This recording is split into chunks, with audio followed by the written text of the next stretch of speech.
আজকে একটা ক্লাস নেওয়ার সময় একজন শিক্ষার্থী প্রশ্ন করলো, স্যার এই প্রশ্নটা আমি এমসিকিউতে এত অল্প সময় আমি কিভাবে করব। আমার এমসিকিউতে দেয়া হচ্ছে 30 সেকেন্ড একটা প্রশ্নের জন্য, আর এই প্রশ্নটা সলভ করতে লাগবে 2 থেকে 3 মিনিট। তাহলে কি এটা আমি করতে পারবো না? পারবেন, খুব সহজেই পারবেন। কিভাবে দেখেন তো, যে এখানে একটা HCl অ্যাসিড দেওয়া আছে 40 ml। এইটার প্রশমিত করার জন্য প্রথমে সোডিয়াম কার্বনেট ক্ষারটা ব্যবহার করছে। তাহলে অ্যাসিডের প্রশমিত করার জন্য আমি প্রথমে সোডিয়াম কার্বনেট ক্ষার ব্যবহার করছি, কিন্তু এই কার্বনেট ক্ষার দ্বারা HCl অ্যাসিডটা পূর্ণরূপে প্রশমিত হয় নাই। আচ্ছা, এই পূর্ণরূপে প্রশমিত করার জন্য আমার কি করা লাগছে? আরও অতিরিক্ত কিছু পরিমাণ সোডিয়াম হাইড্রোক্সাইড ক্ষার যোগ করা লাগছে। তাহলে আমার যে অ্যাসিডটা আছে এটা পূর্ণ প্রশমিত করার জন্য কিন্তু প্রথম ক্ষার দ্বারা হয় নাই, আবার কিন্তু ক্ষার যোগ করা লাগছে। তাহলে ক্ষার যোগ করা লাগছে কয়বার? 2 বার। তাহলে অ্যাসিড আমরা রাখলাম কয়বার? 1 বার। তাহলে খেয়াল করো, আমি এখানে যেই তুল্য পরিমাণ অ্যাসিড রাখছি, অ্যাসিডের তুল্য সংখ্যা, অ্যাসিডের মোল সংখ্যা, অ্যাসিডের তুল্য সংখ্যা, অ্যাসিডের মোল সংখ্যা। একদিকে রাখবো অ্যাসিড, আরেকদিকে রাখবো আমরা কি? ক্ষার। দেখো ক্ষার হিসেবে আমরা কারে কারে ব্যবহার করছি? ক্ষার হিসেবে আমি প্রথম ব্যবহার করছি সোডিয়াম কার্বনেটের তুল্য সংখ্যা, সোডিয়াম কার্বনেটের মোল সংখ্যা, প্লাস আবার দেখো সোডিয়াম হাইড্রোক্সাইড আমি ব্যবহার করছি। এই ক্ষেত্রেও তাহলে কি হবে? সোডিয়াম হাইড্রোক্সাইডের তুল্য সংখ্যা এবং সোডিয়াম হাইড্রোক্সাইডের মোল সংখ্যা। তাহলে খেয়াল করো, অ্যাসিড একটা প্রশমিত করার জন্য আমি ক্ষার কয়টা ব্যবহার করছি? 2টা ব্যবহার করছি। এখন আসো তুল্য সংখ্যাগুলা। আমার অ্যাসিড হিসেবে কে আছে? HCl অ্যাসিড আছে। HCl অ্যাসিডের তুল্য সংখ্যা হচ্ছে 1। তার কারণ হচ্ছে কি? HCl অ্যাসিডে প্রতিস্থাপনীয় হাইড্রোজেন আছে একটা, সে 1 মোল ক্ষারে কি করতে পারে? প্রশমিত করতে পারে। তারপর দেখো মোল সংখ্যা কি বসাবো? মোল সংখ্যা ভর বাই আণবিক ভর হইতে পারে, আয়তন ইন্টু ঘনমাত্রা হইতে পারে। এই জায়গায় আমি বাইর করবো কি? দেখো অ্যাসিডের ঘনমাত্রা, তাহলে এটা হবে V1S1। Okay fine. এখন আসো তুমি ক্ষারের ক্ষেত্রে। সোডিয়াম কার্বনেটের তুল্য সংখ্যা হচ্ছে 2, কারণ এখানে 2 মোল অ্যাসিড রে কি করতে পারে? প্রশমিত করতে পারে।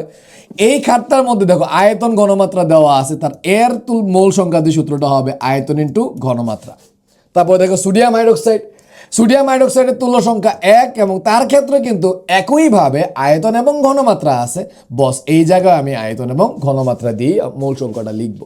মূল সংখ্যার সূত্র 2টা ব্যবহার করা যায়, একটা আয়তন ইন্টু ঘনমাত্রা, আরেকটা ব্যবহার করা যায় ভর বাই আণবিক ভর। Okay fine.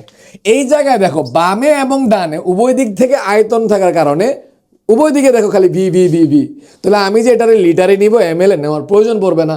1000 দ্বারা ভাগ করলে আপনি এখানে 1000 দ্বারা ভাগ করলেন, এখানে 1000 দ্বারা ভাগ করলেন, এখানে 1000 দ্বারা ভাগ করলেন। এই প্রত্যেকটা ভাগ কি হয়ে যাবে বলতো? 1000 কাটা চলে যাবে। ওকে ফাইন, আমরা আগেই কাটা দিয়ে দিলাম।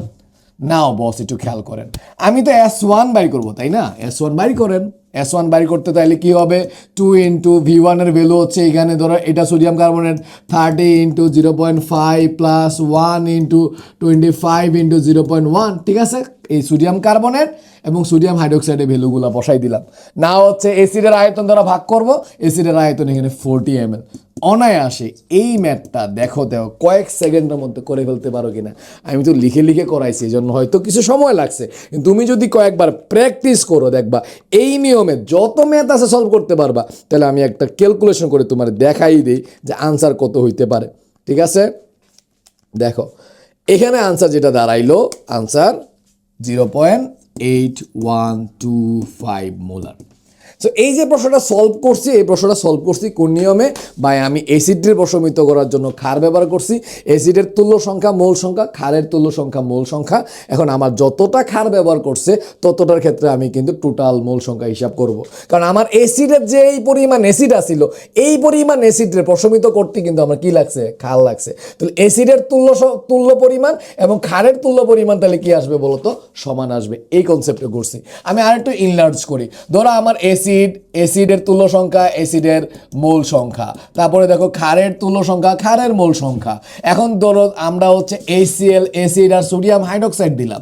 HCl অ্যাসিডের তুল্য সংখ্যা 1, মোল সংখ্যা কি হবে? এটা ডিপেন্ড করে তোমার যদি ঘনমাত্রা বাইর করতে বলে নাকি ভর বাইর করতে বলে।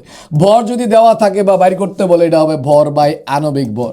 ঠিক আছে, ক্ষারের তুল্য সংখ্যা দেখো সোডিয়াম হাইড্রোক্সাইডের OH একটা আছে, তুল্য সংখ্যা হচ্ছে 1।